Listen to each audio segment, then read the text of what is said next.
Magluluto ako ngayon ng ampalaya at saka itlog. Lalagay lang ako ng mantika,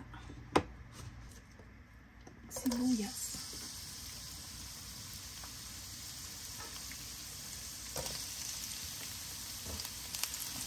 Madali ang ulam.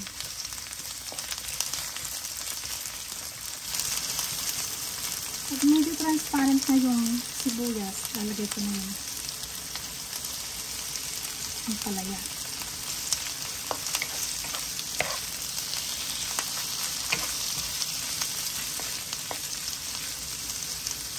Galing to sa aking garden. Bunga ng tanim ko. Halagyan ko siya ng konting salt and pepper. Dito kasi may nabibiling mixture ng salt and pepper. Ayan.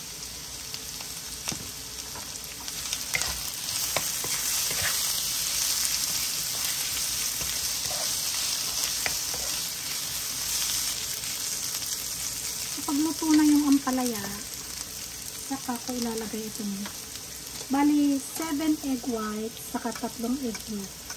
Ilulutuin kasi akong cookie. Gagamitin ko yung egg yolk. Yan, nalagyan ko na rin siya ng asin.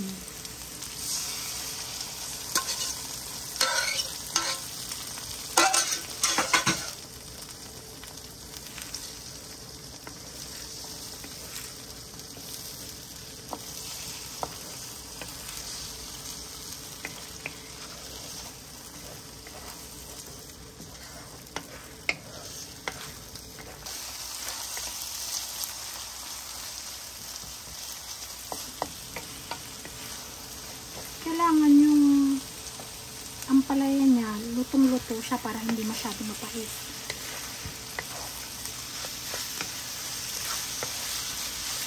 Yan.